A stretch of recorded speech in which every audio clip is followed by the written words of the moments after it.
প্রিয় শিক্ষার্থীবৃন্দ, ক্লাউড স্কুলের পক্ষ থেকে তোমাদেরকে জানাই স্বাগতম। আমাদের আজকের ভিডিওর টপিক হলো দ্য রাইভাল। আচ্ছা, এটা সিলভিয়া প্ল্যাথের লেখা। তোমরা জানো যে সিলভিয়া প্ল্যাথ একজন উইমেন পোয়েট এবং সে হচ্ছে টেড হক বা টেড হিউজ, যাই উচ্চারণ করো না কেন, তার যে ওয়াইফ।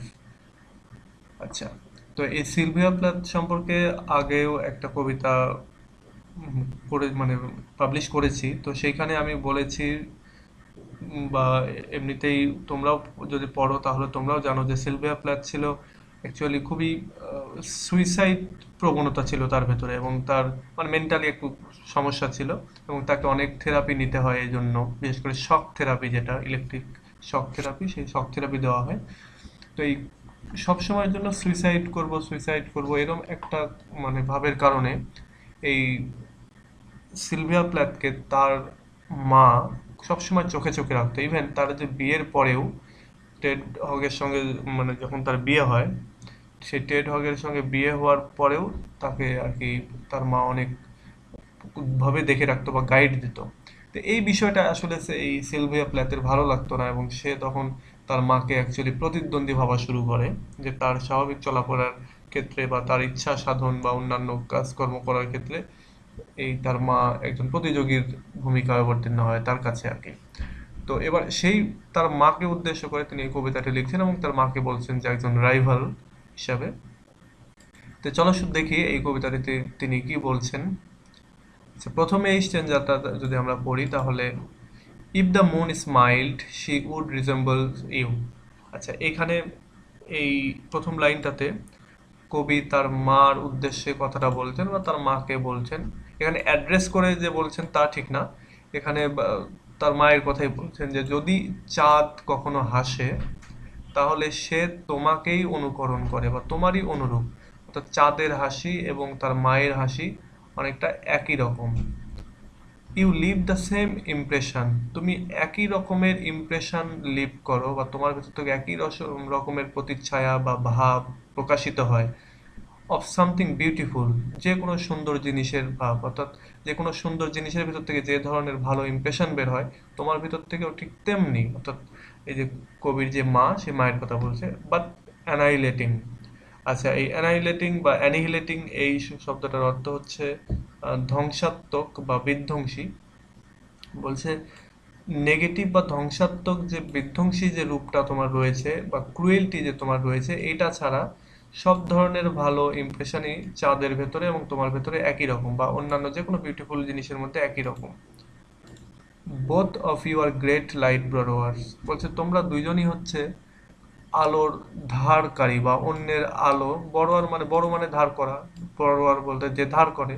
তো এখানে সে যেটার মিনিং সেটা হচ্ছে যে চাঁদ যেরকম সূর্যের কাছ থেকে লাইট মানে নেয়, আলো পায়, এবং পরবর্তীতে রাত্রিবেলা সে আলো ছড়ায় পৃথিবীতে, ঠিক তেমনি তার মার কথাও বলছে, তার মাও অন্য একজনের থেকে আলো নিচ্ছে, আলোকে পাচ্ছে। হার ও মাউথ গ্রাইভস অ্যাট দ্য ওয়ার্ল্ড, বলছে এই যে পৃথিবীর চাঁদের যে গ্রাইভ, চাঁদের যে দুঃখ, এটা পৃথিবীর উদ্দেশ্যে। Years is unaffected. আচ্ছা, এবং এই চাঁদের যে হচ্ছে গ্রাইভটা বা দুঃখটা, সেটা এফেক্টেড হয় বা এটা কম বেশি বা এটা অ্যাকচুয়ালি পরিবর্তন হয়, এটার টানে আর কি জোয়ার ভাটা হয়। তোমরা জানো যে চাঁদের টানে জোয়ার ভাটা হয় বা অন্যান্য অনেক ধ্বংসাত্মক কাজকর্মও ঘটে থাকে। তো এগুলো এফেক্টেড, কিন্তু ইয়োর্স ইজ আনএফেক্টেড। অর্থাৎ তার মাকে বলছে যে তোমার যে হচ্ছে দুঃখ বা তোমার যেই মানে তোমার যে গতি প্রকৃতি, এটা অনেকটা আনএফেক্টেড, বা তোমার যে গতি প্রকৃতি এটা বোঝা যায় না, এরকমটা বলছে।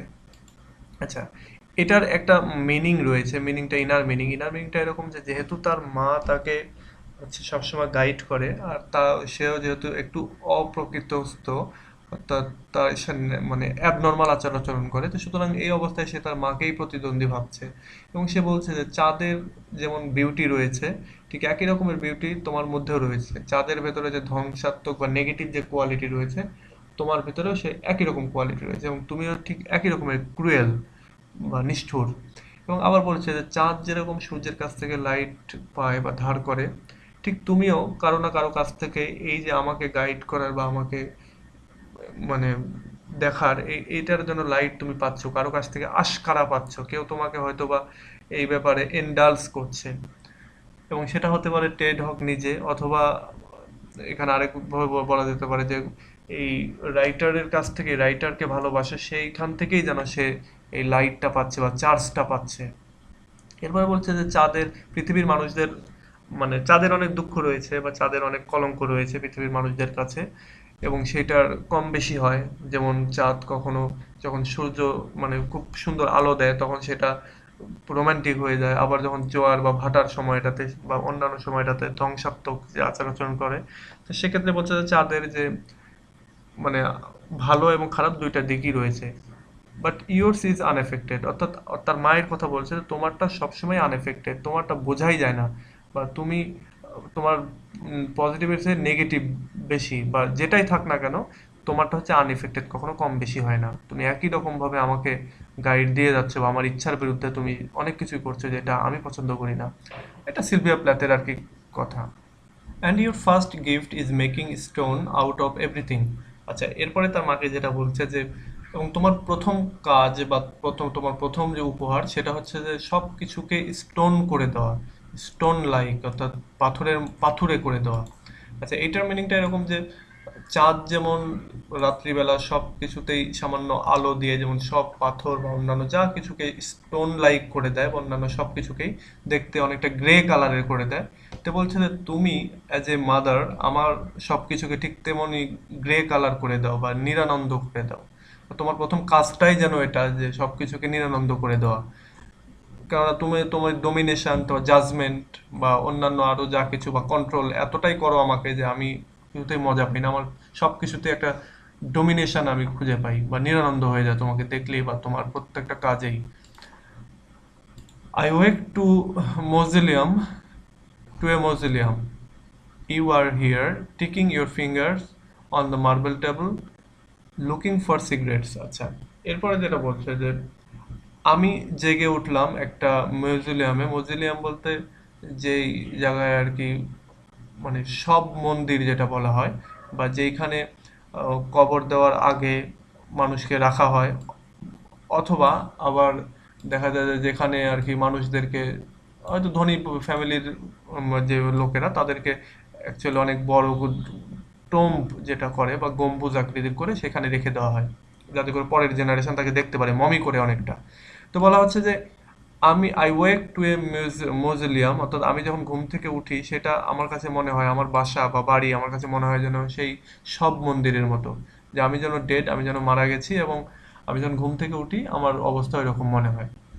এবং এইখানেও তুমি, অর্থাৎ এই যে যখন ঘুম থেকে উঠতেছি বা আমার বাসায় যখন আমি, ইভেন তার হাজবেন্ডের বাসায় যখন, সেইখানেও তার মা।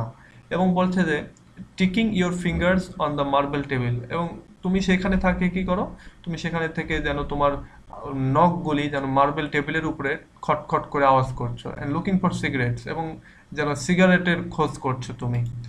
স্পাইটফুল অ্যাজ উইমেন, বলছে মেয়ে হিসাবে তুমি খুবই হিংসুটে, spiteful, but not so nervous, কিন্তু নার্ভাস না, খুব হচ্ছে হিংসুটে কিন্তু নার্ভাস না। And dying to say something unanswerable, এবং সবসময় চেষ্টা করো এমন কিছু বলতে যেগুলোকে মানে যেগুলো অ্যান্সার দেওয়ার যোগ্য নয় বা অ্যান্সার দেওয়া যায় না, এরকম উত্তর দেওয়া যায় না।